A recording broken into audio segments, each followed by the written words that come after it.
जब हम resistance training, weight training या स्ट्रेंथ ट्रेनिंग की बात करते हैं तो one of the most confusing questions जो आता है वो आता है कि कोई भी एक्सरसाइज करते समय, कोई भी रेपिटेशन परफॉर्म करते समय हमारी रेंज ऑफ मोशन क्या होनी चाहिए किस एक्सरसाइज में। क्योंकि मैक्सिमम स्टडीज की अगर बात करें, स्ट्रेंथ कोचेस की बात करें, प्रोफेशनल एथलीट्स की बात करें, तो वो यही बताते हैं कि आपकी जो रेंज ऑफ मोशन है एक्सरसाइज के समय वो फुल रेंज ऑफ मोशन होनी चाहिए हर एक मूवमेंट में। हाउएवर कुछ लोग ऐसे हैं जो ये बताते हैं कि पार्शियल रेंज ऑफ मोशन जो हैं उनकी भी अपने बेनिफिट होते हैं, और आपने काफी सारे एथलीट्स वगैरह को देखा होगा, काफी केसेस में वो partial range of motion perform भी कर रहे होते हैं। ऑफ कोर्स उनके कुछ स्पेसिफिक रीजंस होते हैं।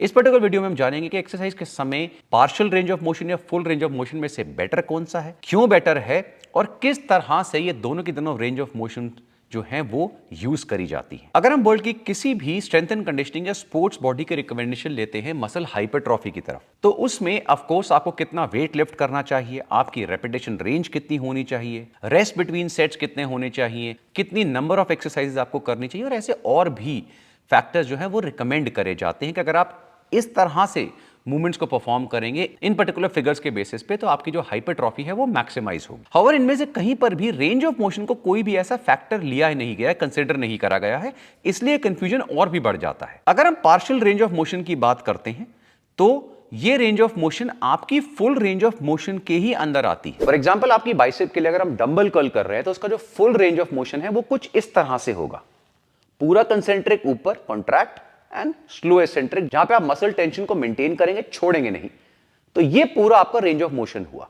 अब पार्शियल रेंज ऑफ मोशन जो है वो इस पूरे रेंज ऑफ मोशन के बीच में अगर कोई भी आप मूवमेंट करते हैं वो पार्शियल रेंज ऑफ मोशन होगा। तो आप एंड रेंज ऑफ मोशन करेंगे तो भी पार्शियल है, यानी अगर आप इतना करेंगे तो भी पार्शियल है, अगर आप टॉप से सेंटर में लेकर आएंगे तो भी पार्शियल रेंज ऑफ मोशन है। तो पार्शियल रेंज ऑफ मोशन जो है वो आपके फुल रेंज ऑफ मोशन के अंदर किसी भी तरह से आ सकती है। अब पार्शियल रेंज ऑफ मोशन के अपने यूजेस डेफिनेटली हैं, अभी हम देखेंगे कैसे। लेकिन अगर हम रिसर्च स्टडीज की बात करें और हम एक्सपर्ट्स की रिकमेंडेशन की बात करें तो full range of motion almost all the cases में पार्शियल रेंज ऑफ मोशन से हमेशा बेटर माना जाता है। और one of the reasons is कि जब आप किसी भी एक्सरसाइज में फुल रेंज ऑफ मोशन करते हैं तो जो मैकेनिकल स्ट्रेस आपकी मसल के ऊपर आता है तो वो फुल लेंथ ऑफ मसल पे इक्वली आता है। ऑल्सो ये भी देखा गया है कि पार्शियल रेंज ऑफ मोशन अगर आप एक्सेसिवली कर रहे हैं तो ये आपकी जॉइंट फ्लेक्सिबिलिटी के ऊपर भी नेगेटिव इफेक्ट डालता है। तो जैसे मैंने बताया कि पार्शियल रेंज ऑफ मोशन के अपने यूजेस हैं, लेकिन अगर हम मसल हाइपरट्रॉफी की बात करते हैं तो ऑलमोस्ट ऑल द स्टडीज में ये चीज देखी गई है कि अगर आप कभी भी कोई मूवमेंट कर रहे हैं उसमें आपका एम हमेशा होना चाहिए full range of motion perform करने का, क्योंकि ये मसल हाइपरट्रॉफी के लिए सबसे बेस्ट माना जाता है। However full range of motion भी है, वो भी पर्सन टू पर्सन डिफर करता है। Classic example will be a barbell squat. अगर आप एक वेट लिफ्टर का स्क्वाट देखेंगे तो वेट लिफ्टर का squat ass to grass squat होता है। जब वो स्क्वाट करता है तो उसके जो हैमस्ट्रिंग्स होती हैं वो उसकी काफ के साथ वर्चुअली टच होती हैं, उसके जो हिप होते हैं वो वर्चुअली उसके एंकल्स को टच कर रहे होते हैं, वो इतना डीप स्क्वाट जाता है। लेकिन जो पावर लिफ्टर होता है उसको इतने डीप स्क्वाट की जरूरत नहीं होती, ना वो इसके लिए ट्रेन करते, क्योंकि उनका एम होता है स्क्वाट में मैक्सिमम वेट को लिफ्ट करना। तो वो स्क्वाट में तो डीप जाते हैं लेकिन ass to grass squat perform नहीं करते। तो दोनों के केस में फुल रेंज ऑफ मोशन अपनी अपने हिसाब से सही है। इसलिए जो एक्सरसाइज फिजियोलॉजी के बेसिक प्रिंसिपल है उसमें एक प्रिंसिपल आता है, प्रिंसिपल ऑफ स्पेसिफिसिटी। तो रेंज ऑफ मोशन जो होता है एक्सरसाइज का वो प्रिंसिपल ऑफ स्पेसिफिसिटी पे बहुत स्ट्रांगली बेस्ड है। अब अगर हम बात करते हैं स्टडीज की जहां पर फुल रेंज ऑफ मोशन और पार्शियल रेंज ऑफ मोशन को कंपेयर किया गया है मसल हाइपरट्रॉफी के लिए, तो जैसे मैंने बताया कि मैक्सिमम स्टडीज में यही रिकमेंड करा गया है कि मसल हाइपरट्रॉफी के लिए full range of motion partial range of motion से हमेशा बेटर है। लेकिन क्वेश्चन ये आता है कि पार्शियल रेंज ऑफ मोशन में भी रेजिस्टेंस तो है, और हमने देखा कि पार्शियल रेंज ऑफ मोशन आपकी फुल रेंज ऑफ मोशन के अंदर ही आती है। तो क्वेश्चन ये आता है कि कौन सी तरह की पार्शियल रेंज ऑफ मोशन सबसे बेस्ट है। तो यहां पे मैं आपको लेके चल रहा हूं नॉर्मल प्रीचर कर्ल की तरफ, जहां पे आप डंबल प्रीचर कर्ल परफॉर्म करेंगे। अब जैसे मैंने आपको बताया था कि जो फुल रेंज ऑफ मोशन होगी प्रीचर कर्ल की वो just short of straightening and full contraction. तो जब रिसर्च करी गई उसमें देखा गया कि जो पार्शियल रेंज ऑफ मोशन आप लॉन्गर लेंथ पे परफॉर्म करते हैं उसमें हाइपरट्रॉफी बेटर होती है as compare to shorter length. अब इस केस में लॉन्गर लेंथ क्या हुआ, यानी अगर मैंने यहां पे पूरा एक्सटेंड किया और ये मूवमेंट परफॉर्म करी तो this is a longer length in preacher curl. तो यहां पर जो मेरा हाइपरट्रॉफी है वो as compare to shorter length, यानी दिस मूवमेंट इससे बेटर होगा। तो पार्शियल रेंज ऑफ मोशंस में भी डिफरेंस आता है लेंथ का, मसल लेंथ का, कि कौन सी मसल लेंथ पे आप पार्शियल रेंज ऑफ मोशन को परफॉर्म कर रहे हैं। इस पर्टिकुलर सब्जेक्ट पे यानी फुल रेंज ऑफ मोशन और पार्शियल रेंज ऑफ मोशन को कंपेयर करते हुए बहुत सारी स्टडीज हुई हैं, लेकिन मैं 3 मेजर स्टडीज लूंगा जो हैं 2020, 2021 और 2023 की Meta analysis and systematic review studies, जिसमें मल्टीपल स्टडीज को एक साथ एनालाइज करा गया। और इन सब में जो कॉमन पॉइंट्स निकल कर आए उसमें सबसे पहले यह था कि अगर हम मसल स्ट्रेंथ या हाइपरट्रॉफी की बात करते हैं तो full range of motion partial range of motion से हमेशा बेटर है, और यह सबसे ज्यादा लोअर बॉडी वर्कआउट्स में, लोअर बॉडी ट्रेनिंग में देखा गया है। अपर बॉडी ट्रेनिंग की जब हम बात करते हैं तो रिजल्ट्स थोड़े से कंफ्लिक्टिंग हैं, लेकिन उसमें भी फुल रेंज ऑफ मोशन को बेटर पाया गया है। और जैसे हमने देखा कि पार्शियल रेंज ऑफ मोशन में अगर कोई परफॉर्म कर रहा है तो लॉन्गर मसल लेंथ पे जो partial range of motion perform करी जाती है वो बेटर है। अब जिन लोगों ने वीडियो को ध्यान से सुना उनको एक क्वेश्चन जरूर आएगा कि सर अगर ऐसा है तो अपर बॉडी में अगर हम partial range of motion perform करें लॉन्गर लेंथ पे, क्या वो बेटर नहीं होगा? आंसर इज नो, क्योंकि जैसे मैंने बताया स्टडीज कॉन्फ्लिक्टिंग, और कॉन्फ्लिक्टिंग क्यों है? क्योंकि मैक्सिमम स्टडीज में जो पार्शियल रेंज ऑफ मोशन को लॉन्गर लेंथ पे भी कंपेयर किया गया है वो या तो पार्शियल रेंज ऑफ मोशन से ही कंपेयर किया गया है शॉर्टर लेंथ पे, या फिर आइसोमेट्रिक मूवमेंट से कंपेयर किया गया है। इनमें से किसी भी स्टडी में partial range of motion longer length पे भी जो है उसे फुल रेंज ऑफ मोशन से कंपेयर नहीं करा गया है। ऑल्सो ये चीज थी थ्योरेटिकल पार्ट स्टडीज के हिसाब से। अब अगर हम प्रैक्टिकल पार्ट भी लेते हैं तो ऐसा कोई भी रीजन नहीं है जहां पर आपको partial range of motion purely hypertrophy के लिए लॉन्गर लेंथ पे एक्चुअली में परफॉर्म करना पड़े, क्योंकि इससे बेटर तो यही है कि आप full range of motion perform करें। ऑल्सो कुछ मूवमेंट्स में आप ये कर भी नहीं पाएंगे। फॉर एग्जाम्पल मैं एक गॉबलेट स्क्वाट परफॉर्म करने जा रहा हूं। अब इस पर्टिकुलर मूवमेंट में जो लेंथेंड पार्शियल होगा वो क्या होगा? जब हम मैक्सिमम डेप्थ पे हैं, यहां पर आपका सबसे ज्यादा लेंथेंड पार्शियल है। अब अगर इसको हम पार्शियल रेंज ऑफ मोशन में परफॉर्म करें तो क्या होगा? अब अगर हम इस मूवमेंट को प्रैक्टिकली समझें, लेट्स से आप बारबल स्क्वाट कर रहे हैं, गॉबलेट्स कर रहे हैं हैवी वेट से, तो आप मुझे बताइए कि आप लेंथेंड पार्शियल्स को एक्चुअली में परफॉर्म कर पाएंगे? मैक्सिमम लोग ऊपर ही नहीं आ पाएंगे and it can lead to serious injury. However ऐसी बहुत सारी मूवमेंट्स है जिनमें आप सेफली लेंथेंड पार्शियल्स को परफॉर्म कर सकते हैं, लेकिन जैसे मैंने बताया कि लेंथेंड पार्शियल्स जो हैं ये आपके वर्कआउट में एक एडिशन तो हो सकते हैं, लेकिन ये फुल रेंज ऑफ मोशन को रिप्लेस नहीं कर सकते। ऑल्सो इन मैक्सिमम केसेस अभी तक मुझे ऐसा कोई प्रैक्टिकल रीजन समझ नहीं आया जहां पे आप कभी भी फुल रेंज ऑफ मोशन को छोड़ के लेंथेंड पार्शियल्स को परफॉर्म करेंगे, ओनली लेंथेंड पार्शियल्स को। अब यहां पे काफी लोग क्वेश्चन करेंगे कि हमने बहुत सारे प्रोफेशनल बॉडी बिल्डर्स को देखा है, वो एक्सट्रीमली हैवी वेट ले रहे होते हैं और वो पार्शियल रेप्स कर रहे होते हैं।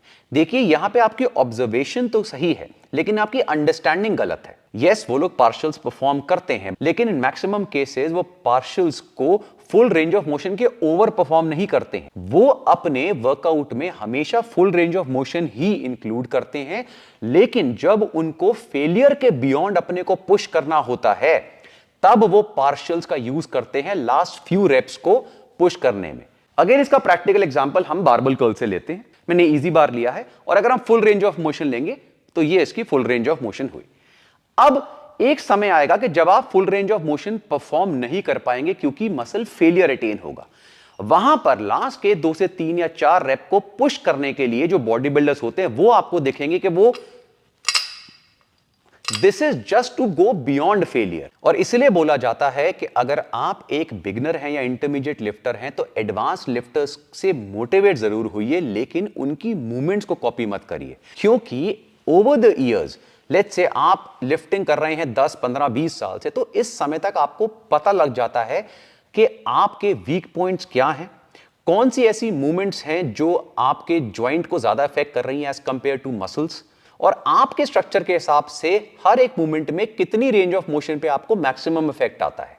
तो ओवर द इयर्स जो मूवमेंट्स होती हैं वो टॉप लिफ्टर्स या बॉडी बिल्डर्स अपने हिसाब से मॉडिफाई कर लेते हैं, क्योंकि उनको अपनी बॉडी की, अपने जॉइंट्स की हेल्थ की लिमिटेशंस पता लग जाती है। इनफैक्ट ऐसे बहुत सारे प्रो बॉडी बिल्डर्स हैं जो बहुत सारी मूवमेंट्स को कंप्लीटली एलिमिनेट कर देते हैं लेटर स्टेजेस में। बहुत सारे बॉडी बिल्डर्स हैं आपको देखेंगे जो बेंच प्रेसेस परफॉर्म नहीं कर रहे हैं, बहुत हैवी स्क्वाट्स नहीं मार रहे हैं, बहुत एक्सट्रीम हैवी डेडलिफ्ट्स नहीं करते हैं, को लग जाता है कि अगर हम यही करेंगे तो हमारे को इंजरी बहुत ज्यादा होगी as compare to hypertrophic response. और जो थर्ड रीजन होता है जहां पर बहुत सारे बॉडी बिल्डर्स आपको पार्शियल रेंज ऑफ मोशन करते हुए नजर आएंगे, वो तब है जब वो इतना हैवी वेट लिफ्ट कर रहे हैं जिससे full range of motion possible नहीं है। और वो इसलिए होता है कि जो पार्शियल मूवमेंट्स होती हैं they help you in lifting heavier weight as compare to full range of motion. For example कोई बॉडी बिल्डर अगर 100 किलो का बेंच प्रेस मार रहा है और वो उसको फुल रेंज ऑफ मोशन से कर रहा है, लेकिन तो अगर वो उसके बियॉन्ड जाना चाहता है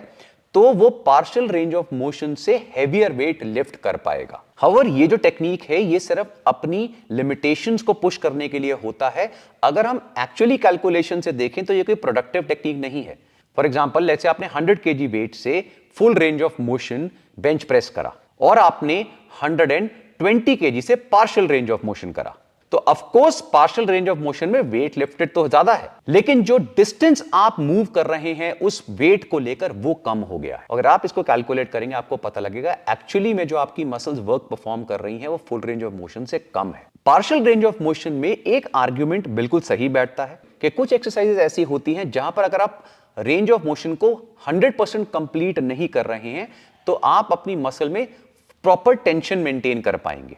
इसके बहुत सारे एग्जांपल्स हैं, लेकिन एक क्लासिक एग्जांपल होगा डंबल पुलओवर्स। मैं क्रॉस बेंच पुलओवर आपको करके दिखाता हूं और मैं आपको दिखाता हूं कि यहां पर फुल रेंज ऑफ मोशन का कोई लॉजिक ही नहीं बनता है। यहां पर मैक्सिमम जो आपकी कॉन्ट्रैक्शन है मसल की वो पार्शियल ही होती है। अब डंबल पुलओवर्स में जो हमारी मैक्सिमम कॉन्ट्रैक्शन आएगा मसल पे, वो जैसे हमने देखा कि जहां पे मसल सबसे ज्यादा लेंथेंड हो रही है यहां पर, और उसके बाद यहां तक, यहां पर आपकी मसल के ऊपर कोई लोड नहीं आ रहा, तो ये जो फुल रेंज ऑफ मोशन है यानी ऑलमोस्ट इतना जो पार्ट है इसमें कोई भी मेजर मसल पे लोड नहीं आ रहा है, टेंशन नहीं आ रही।